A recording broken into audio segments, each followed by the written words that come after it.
Assalamualaikum warahmatullahi wabarakatuh.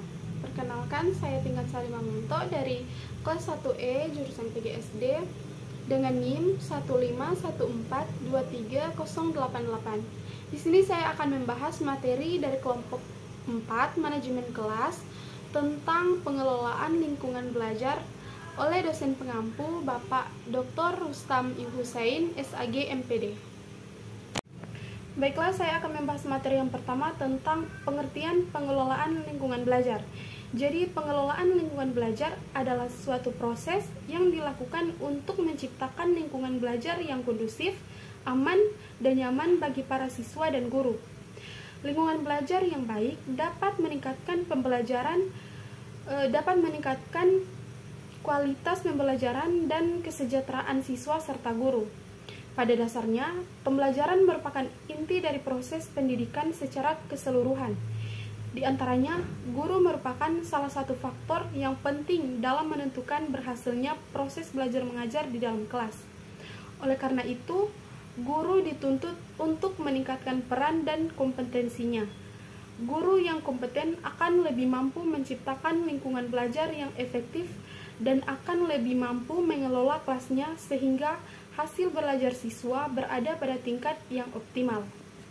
Adam dan Desai dalam Usman 2003 mengemukakan peranan guru dalam proses belajar mengajar, yaitu guru sebagai demonstrator. Guru menjadi sosok yang ideal bagi siswanya. Hal ini dibuktikan apabila ada orang tua yang memberikan argumen yang berbeda dengan gurunya, maka siswa tersebut akan menyalahkan argumen si orang tua dan membenarkan seorang guru. Guru adalah acuan. Selanjutnya ada beberapa hal yang perlu diperhatikan dalam pengelolaan lingkungan belajar, yaitu yang pertama, keberhasilan dan keteraturan ruang kelas harus selalu bersih dan teratur agar siswa dapat fokus pada pembelajaran. Selain itu, kebersihan dan keteraturan ruangan juga dapat mencegah penyebaran penyakit. Yang kedua, pencahayaan dan ventilasi yang baik. Jadi pencahayaan dan ventilasi yang baik sangat penting untuk kesehatan dan kenyamanan siswa dan guru. Ruangan yang gelap dapat menyebabkan kelelahan dan sakit kepala. Yang ketiga, keamanan lingkungan. Jadi keamanan lingkungan belajar itu harus aman dan bebas dari bahaya. Hal ini dapat dilakukan dengan memasang peralatan keamanan seperti alarm dan CCTV. Yang keempat, penggunaan teknologi yang tepat. Penggunaan teknologi yang tepat dapat meningkatkan efektivitas pembelajaran. Namun, penggunaan teknologi harus disesuaikan dengan kebutuhan dan keamanan dan kemampuan siswa dan guru. Yang terakhir, pengelolaan limbah. Pengelolaan limbah di lingkungan belajar harus dilakukan dengan baik agar tidak menimbulkan masalah kesehatan dan lingkungan limbah harus dikeluarkan dan dibuang sesuai aturan yang berlaku. Selanjutnya ada faktor-faktor pengelolaan lingkungan belajar. Pengelolaan lingkungan belajar adalah suatu proses yang melibatkan berbagai faktor untuk menciptakan lingkungan belajar yang kondusif dan efektif bagi siswa. Di sini ada beberapa faktor penting yang mempengaruhi pengelolaan lingkungan belajar, antara lain yang pertama, ketersediaan fasilitas dan infrastruktur yang memadai. Seperti fasilitas dan infrastruktur yang memadai, itu ada ruang kelas yang nyaman, peralatan belajar yang lengkap, dan akses internet yang cepat dapat membantu menciptakan lingkungan belajar yang efektif. Yang kedua, kualitas pengajaran. Kualitas pengajaran yang baik dari guru atau dosen dapat membantu menciptakan lingkungan belajar yang kondusif dan efektif. Guru atau dosen yang memiliki kemampuan mengajar yang baik dan mampu memotivasi siswa dapat membantu meningkatkan kualitas pembelajaran.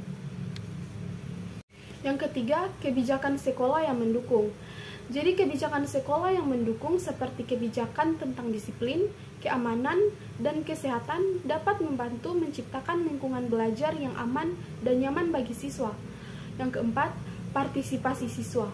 Partisipasi siswa dalam proses pembelajaran dapat membantu menciptakan lingkungan belajar yang interaktif dan meningkatkan motivasi belajar siswa.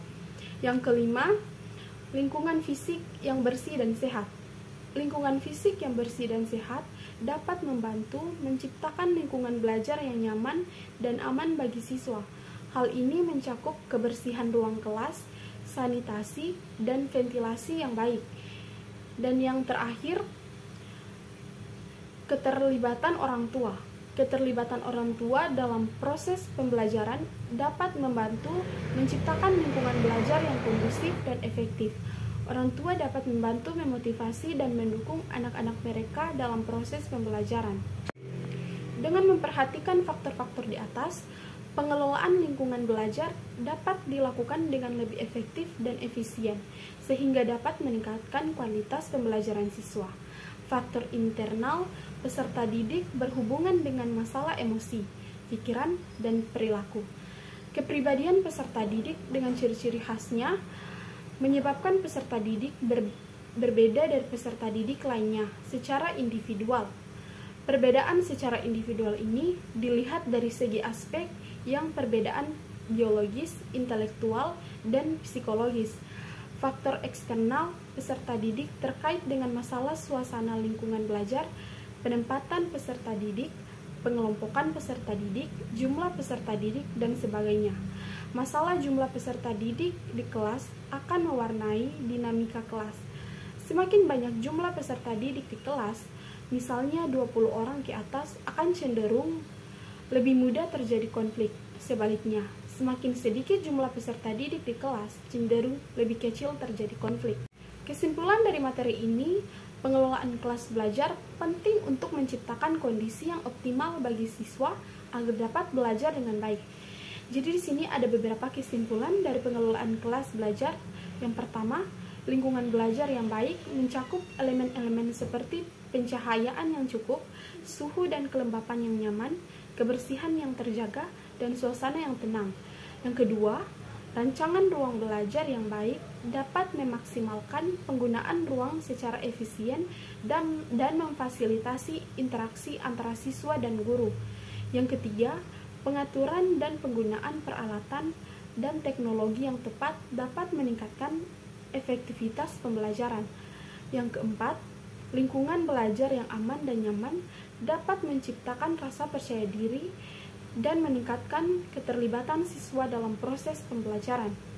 Yang kelima, pengelolaan lingkungan belajar juga melibatkan pengelolaan perilaku siswa seperti pembentukan aturan dan disiplin yang jelas, serta penggunaan strategi pengajaran yang mendorong kemandirian dan tanggung jawab siswa. Yang keenam, melibatkan siswa dalam proses pengelolaan lingkungan belajar dapat meningkatkan rasa memiliki dan tanggung jawab mereka terhadap lingkungan tersebut. Dan yang terakhir, penilaian terhadap lingkungan belajar dapat membantu untuk mengevaluasi keefektifan pengelolaan dan memperbaiki kelemahan yang ada. Dalam kesimpulannya, pengelolaan lingkungan belajar memainkan peran yang penting dalam menciptakan kondisi yang optimal bagi siswa untuk belajar dengan baik serta meningkatkan kualitas pembelajaran. Saran dari materi tersebut, libatkan siswa dalam proses pengelolaan lingkungan belajar. Dengan mendengarkan masukan dan saran mereka, Anda dapat menciptakan lingkungan belajar yang lebih kondusif dan sesuai dengan kebutuhan siswa. Baiklah, itulah pembahasan materi dari saya. Lebih dan kurangnya saya mohon maaf. Wabillahi taufiq wal hidayah. Wassalamualaikum warahmatullahi wabarakatuh.